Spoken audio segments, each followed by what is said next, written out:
Bismillahirrahmanirrahim. Assalamualaikum warahmatullahi wabarakatuh.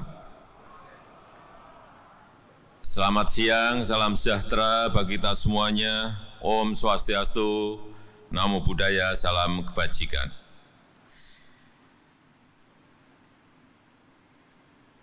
Yang saya hormati Ketua MPR Republik Indonesia, yang saya hormati para Menteri Kabinet Indonesia Maju.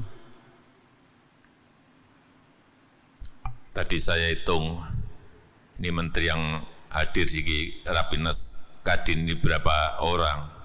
10 Menteri yang hadir.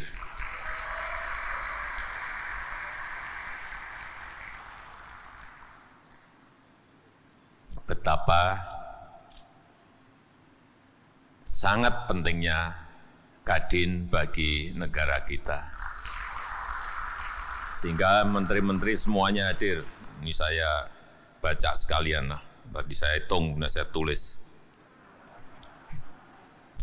Pak Menko Ekonomi, Pak Menko Marinvest,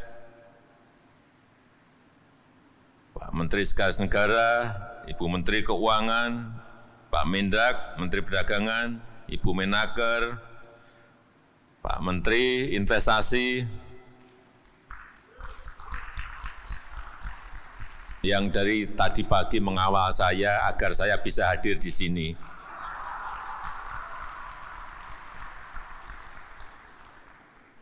Sampai di dalam mobil pun Pak Menteri satu mobil dan betul-betul nggak tahu takutnya saya belok kemana, nggak ngerti juga saya. Tapi dikawal betul. Pak Menteri Perindustrian, Pak Menkom Info, Pak Menteri KKP, Pak Menteri Koperasi dan UKM, Pak Wamen BUMN, 10 menteri hadir semuanya. Yang saya hormati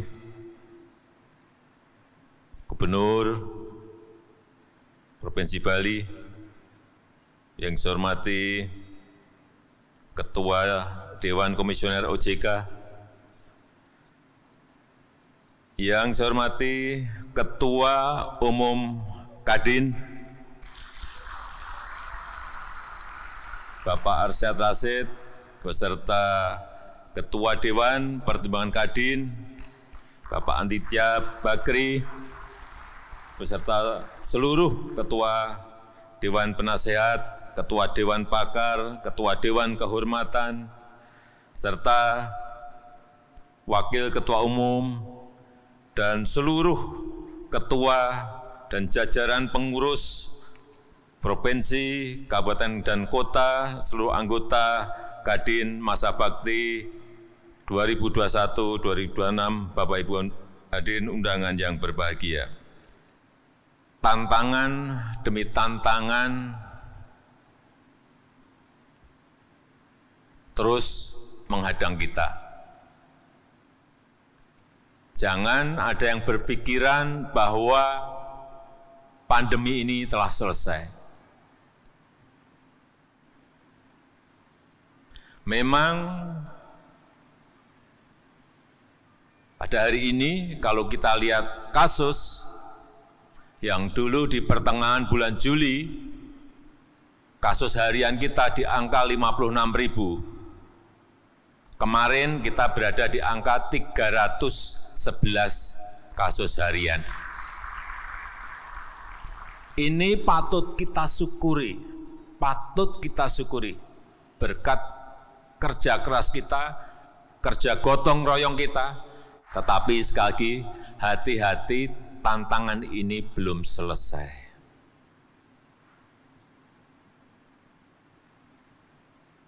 Ada 29 negara yang sudah kemasukan yang namanya varian Omikron.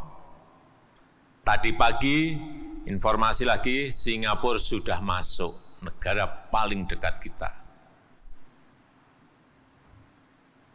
Yang ini meskipun masih dalam penelitian yang cepat, penularannya bisa 5 kali lipat lebih menular dibanding yang varian Delta yang kecepatannya juga sangat cepat sekali.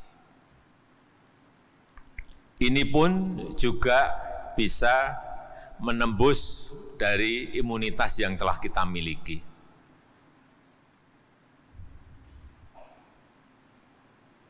Oleh sebab itu, sekali lagi kita semua tetap harus waspada dan hati-hati. Hati-hati. Tetapi juga jangan kita ini terlalu ketakutan dan kekhawatiran yang amat sangat. Tetap harus optimis. Apalagi di tahun 2022 kita harus optimis bahwa ekonomi kita bisa bangkit di atas 5%.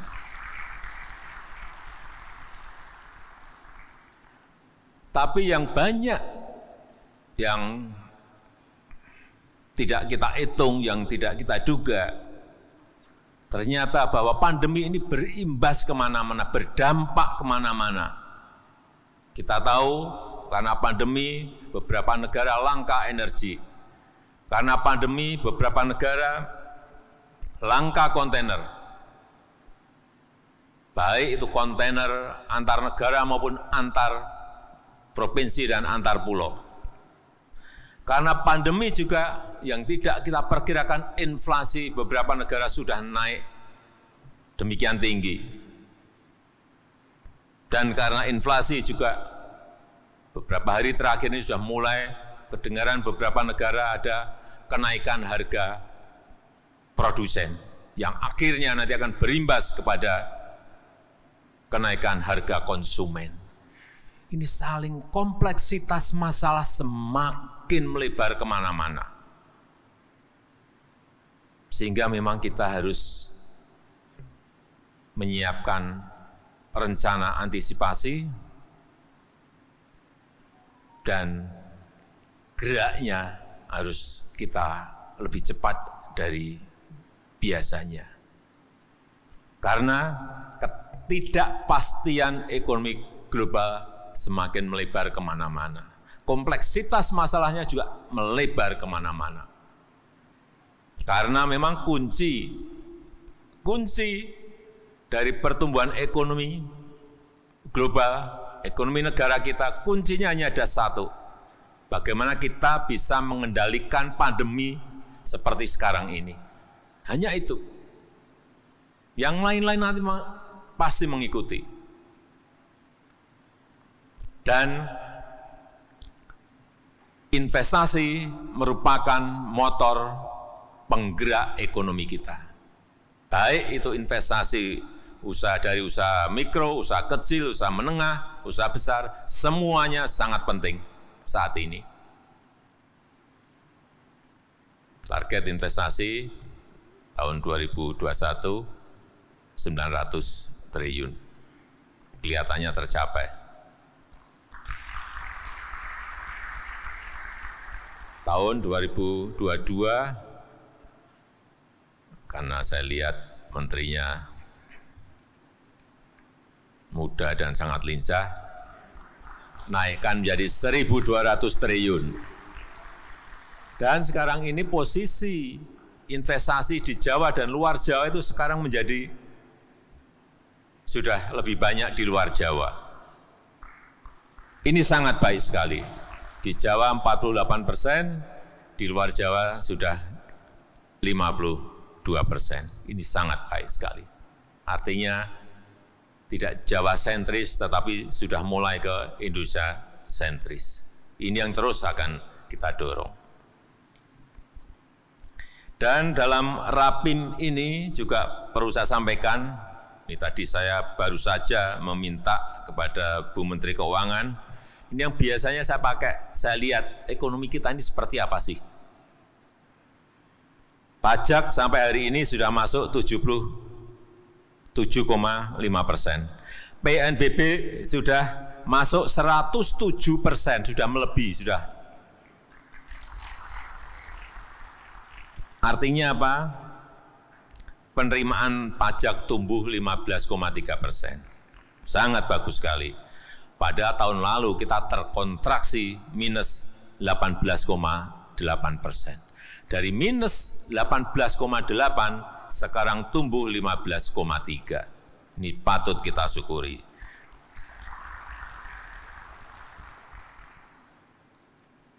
PNBP juga tumbuh 25,2% tahun 2021, tahun lalu minus 16%. Ini angka-angkanya baik. Kita ini sudah senang banget melihat angka-angka seperti ini, tapi begitu mendengar Omikron,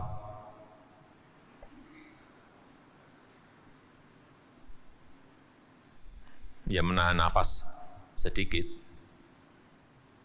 Meskipun sekali lagi tidak perlu khawatir yang amat sangat, karena ini akan mempengaruhi kalau Bapak, Ibu, dan saudara-saudara kekhawatirannya amat sangat. Pada kesempatan yang baik ini, saya ingin titip pada Kadin, yang pertama kita ini nanti mulai hari kemarin kita akan sudah memegang sebuah kepercayaan dan kehormatan menjadi presidensi G20, keketuaan G20, dan akan ada 150 pertemuan, meeting dalam rangka G20 ini dengan semua negara.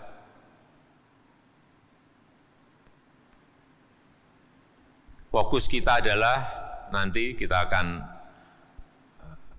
fokuskan di G20 ini adalah satu, urusan arsitektur kesehatan global, yang kedua mengenai transisi energi menuju energi yang hijau dan berkelanjutan, kemudian yang ketiga mengenai digitalisasi. Jadi digitalisasi, transisi energi dan ekonomi hijau, kemudian arsitektur kesehatan. Karena memang bandul ekonomi dunia ini sudah mulai bergerak ke arah ekonomi hijau. Kita pun harus cepat menyesuaikan. Kalau tidak, kalau misalnya nanti suatu titik, entah 2 tahun lagi, entah 3 tahun lagi, atau 5 tahun lagi, Eropa misalnya hanya menerima produk-produk hijau yang dihasilkan dari renewable energy, dan kita belum siap, bagaimana kita mau mengekspor barang-barang kita. Begitu mereka mulai, negara lain pasti juga akan memulai. Oleh sebab itu secepatnya kita harus mulai menggeser arah ekonomi kita sesuai dengan yang tadi akan kita bicarakan di G20.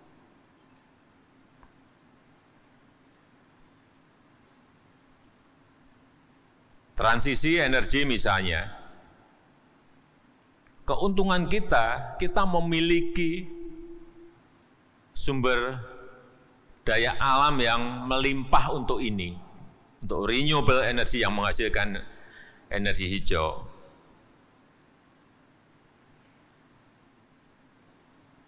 Misalnya hydropower, kita memiliki 4.400 sungai. Nggak ada negara di dunia yang memiliki kekayaan sungai sebanyak negara kita Indonesia. 2 sungai saja, Sungai Mamberamo di Papua, Sungai Kayan di Kalimantan Utara. Di Mamberamo itu kira-kira bisa menghasilkan 24.000 megawatt. Di Sungai Kayan di Kalimantan Utara bisa menghasilkan kira-kira 11.000 sampai 13.000 megawatt. Baru 2 sungai. Kita memiliki sekali lagi 4.400 sungai. Geothermal belum diapa-apain. Kekuatan kita 29.000 yang baru sekarang ini baru kepakai kira-kira 2.000-an. 10% belum ada.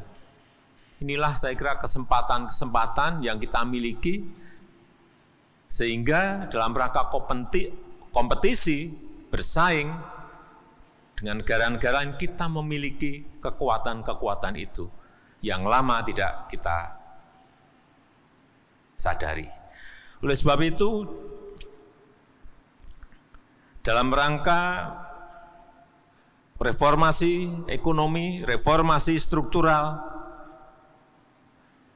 pendampingan UMKM, saya minta nanti di dalam Rapim, Bapak Ketua, Kadin lebih mendetailkan lagi sebetulnya apa sih kebutuhan lapangan, tantangan yang ada di lapangan, kemudian keinginan-keinginan pelaku seperti apa, lebih detail lagi.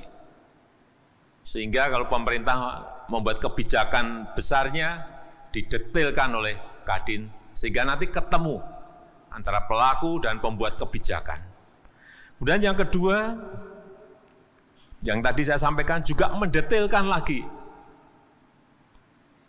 transformasi ekonomi kita menuju tadi green economy, green energy, green tourism, blue economy. Detailnya seperti apa menurut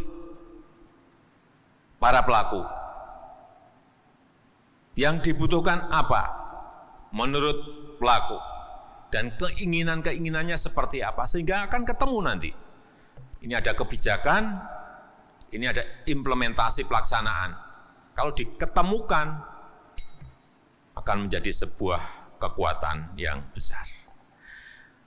Saya rasa itu yang bisa saya sampaikan pada kesempatan yang baik ini, dan saya ingin mengucapkan selamat kepada Bapak Arsyad Rashid, Bapak Anindya Bakri, dan seluruh jajaran pengurus Kadin untuk masa bakti 2021-2026,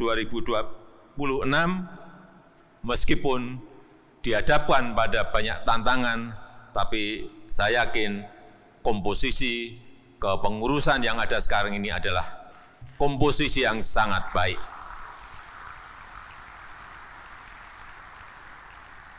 Dan dengan mengucap Bismillahirrahmanirrahim, pada sore hari ini secara resmi saya buka rapat pimpinan nasional Kamar Dagang dan Industri 2021. Terima kasih. Wassalamualaikum warahmatullahi wabarakatuh. Om Santi Santi Santi Om.